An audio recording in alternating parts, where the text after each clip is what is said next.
Howdy, howdy, howdy. My name's Anachi Sasuke, and welcome back to Reading 001. We're still stuck in Ouroboros, and that's still fitting.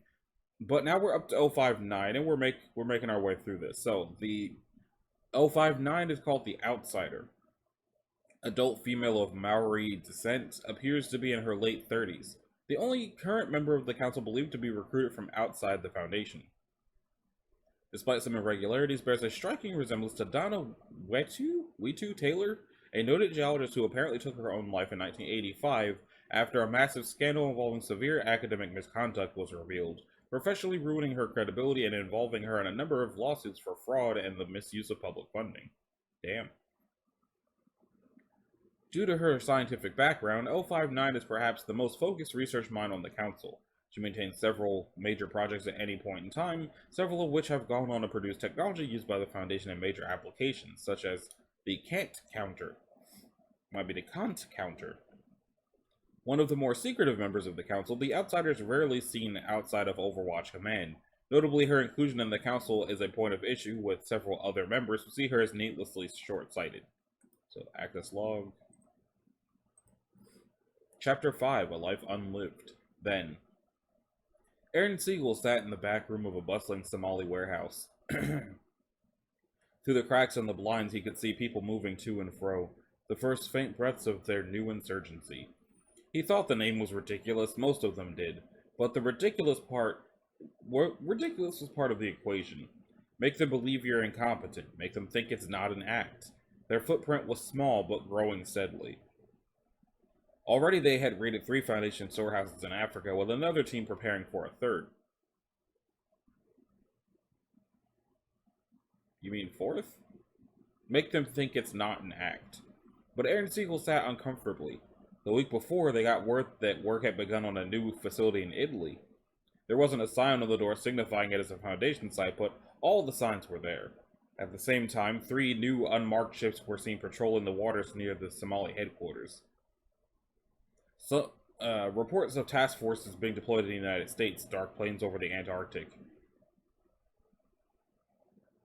He sat uncomfortably because these were not the choked final breaths of a dying organization. Frederick Williams was dead, annihilated by the finger of God himself.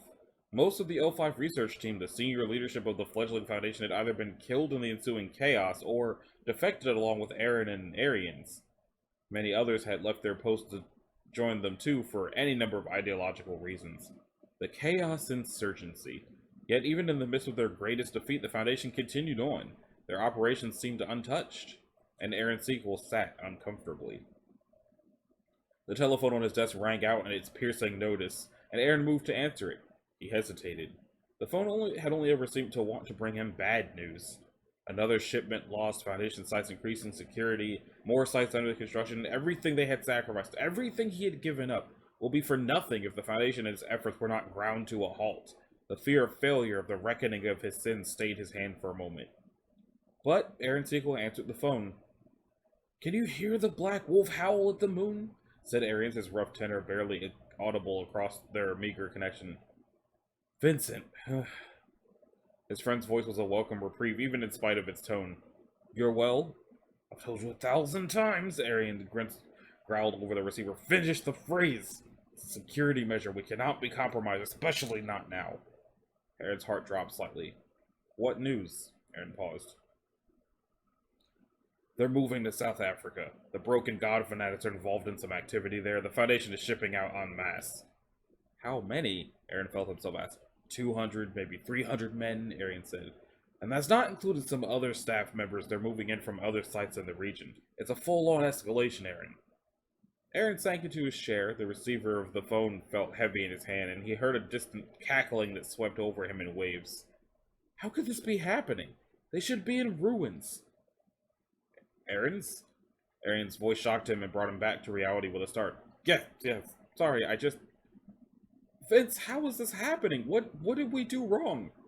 Aaron was quiet for a moment. "Maybe Sophia was just more resourceful than we had anticipated. Look, Aaron, all I know is what we're being told, and what we're being told is that the Foundation is mobilizing to Mexico. We need to have boots on the ground there to try and disrupt their supply lines." Aaron nodded slowly to nobody but himself. Yes, you're right, of course. We'll arrange transports for our agents in the region as soon as possible. Vince, he began to say, hesitating. Yes. I... I think I want to go with you on this one. I want to go to San Marco. You?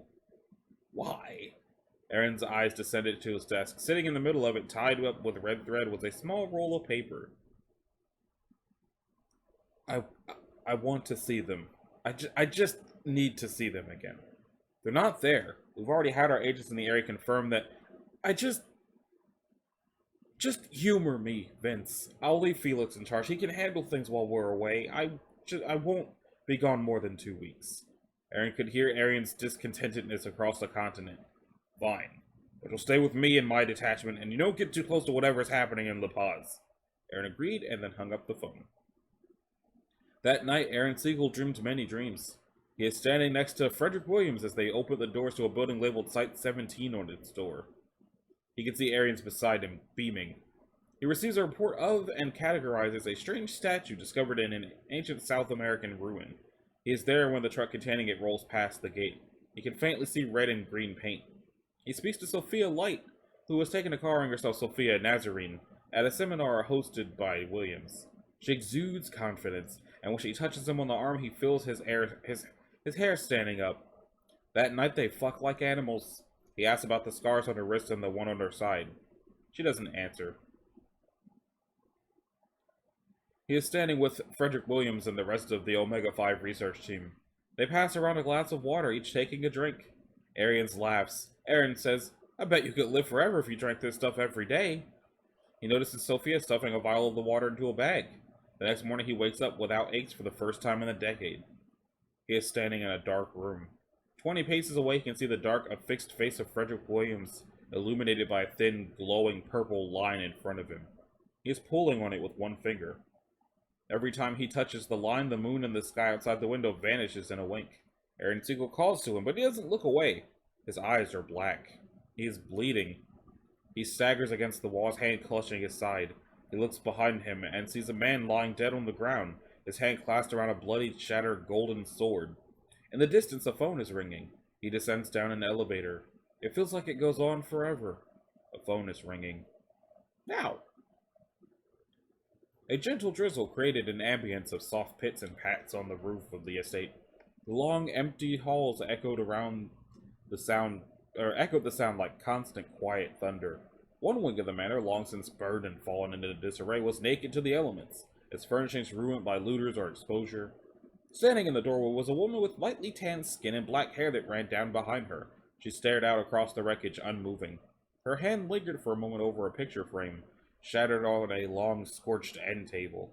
The glass had bubbled and cracked, and the frame was blackened with soot, but the smiling faces of the image's subjects still beamed through. She brushed away the ashes and picked at the errant pieces of glass and pulled the photo out. Her tears mixed with the rain that soaked her skin. I know you're there, she said quietly, to nobody in particular. You can come out now. Calvin emerged slowly from the shadows behind her and Anthony from another corner. She didn't turn to see them. I'm probably not who you're looking for, huh? She said, wiping her cheek with the back of her sleeve. No, you're not, Calvin said. She nodded. Whoever held my... She gestured up and down on herself. Position, before it was given to me, ran afoul of the consensus. She turned towards him, the picture in her hand clutched to her chest. So I became the 9th Overseer. Who are you? Anthony said. She smiled. At one point my name was Donna Taylor. I was a geologist. I took over for... well... I don't know who, to be honest, but needless to say, the Foundation offered me something I needed very much at the time, and I didn't know better. She looked down at the picture. Quite the coincidence, don't you think? They didn't respond. She continued. I didn't seem to notice. I was glad to be employed, and the things they told me work beyond my wildest dreams. I didn't realize... It doesn't matter. I'm sorry. I've been thinking about this a lot these past few weeks. I knew my day would come here before too long. You know why I'm here, Calvin said. It wasn't a question. She nodded again, wiping more tears from her eyes. Yes, I do. I understand, I think. I don't agree with you, but I think I would see it different from your point of view. She panned her eyes around behind him. I thought there would be more of you. They're following a lead, Anthony said, slowly drawing his sidearm, looking for the eighth. She winced slightly. They aren't going to have much trouble. He nodded. She looked at the gun in his hand. You don't have to do that. I don't want it to go that way. She reached into her pocket and with a flick of her wrist produced a switchblade. She held it out in front of her, eyes fixed on the blade's edge.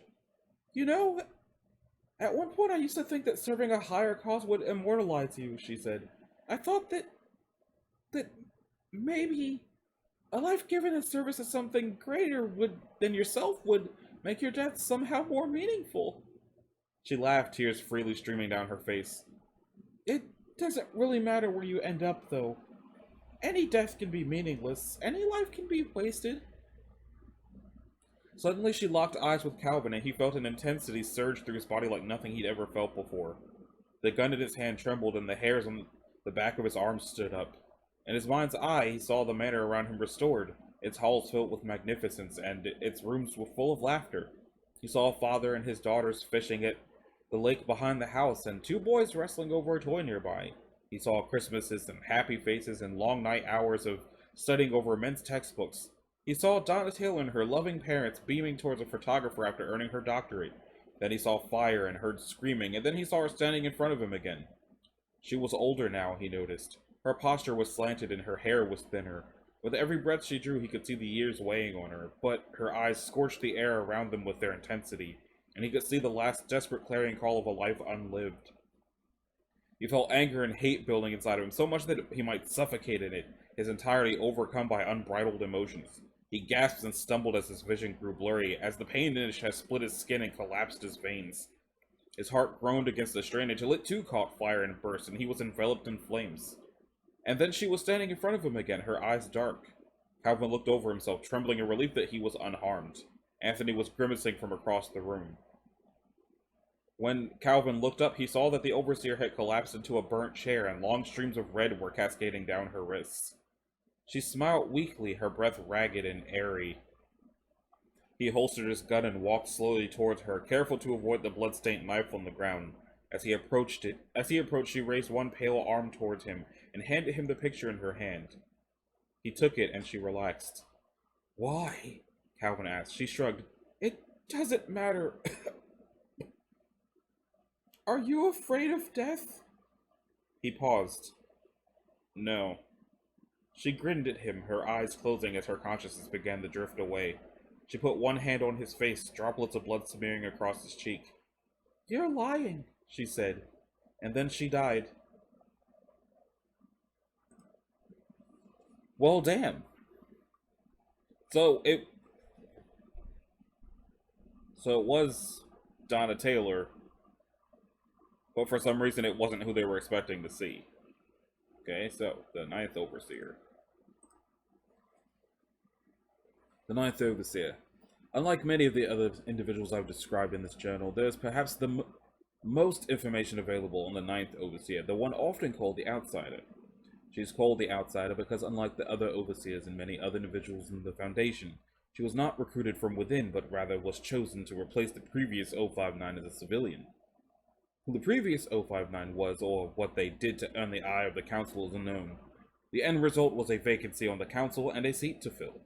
The selection process, I am told, was given over to 057 Green, who promptly narrowed the selection down to a handful of candidates. Donna Wetu Taylor was one of the names on that list. She was an Australian geologist who had very recently been discredited academically in order to prevent her research, which has unintentionally discovered a powerful gravitational anomaly from being released to the public. Taylor's name on that list no doubt caused some considerable distress to a handful of other council members, because without exception, all of the information I've gotten about 059 states that her appointment was contentious, and that's it, full stop. I know she's been involved in several high-level technical projects within the Foundation, but the fact that an outsider was appointed to the council has so grossly overshadowed any and all of her contributions elsewhere that she seems to simply serve as a means to piss off half the council. Notably, one of 059's greatest opponents was the archivist, who apparently so vehemently opposed the decision that she threatened to quit the council wholesale, and had to be convinced by Green and the ambassador to stand down. The source I spoke to about this incident informed me that whatever means the Does to use to get the archivist to step back from the edge changed her considerably, and that afterward she was even more paranoid and withdrawn than usual. Beyond that, there's really little else to say about her. She should not be especially difficult to find. Several sources have seen her in and around the Australian town which her family home was, though it notably burnt to the ground shortly after her appointment. Whether this was intentional or not should not surprise anyone. Okay, so there's just a back button. I don't have to keep doing that. So, 059 was a lot shorter than 05, 10, and 11. But also, it was the only one so far that was sad? Because it kind of sounds like she thought she was going to be helping people, but being appointed a member of the 05 Council just completely destroyed her life. And she is not proud of anything she did while she was on the council, and like she said, she thinks if she was not on the 05, she would probably see things differently, but as an 05 does not agree with Calvin. So yeah, that about does it for the 9th member of the 05 Council. If you like this, a like and subscribe will be groovy. If you didn't, you don't need to do either one of those things. If you want to click the bell, you can do that as well so that you're notified of future uploads, and I will see y'all in the next one. Later.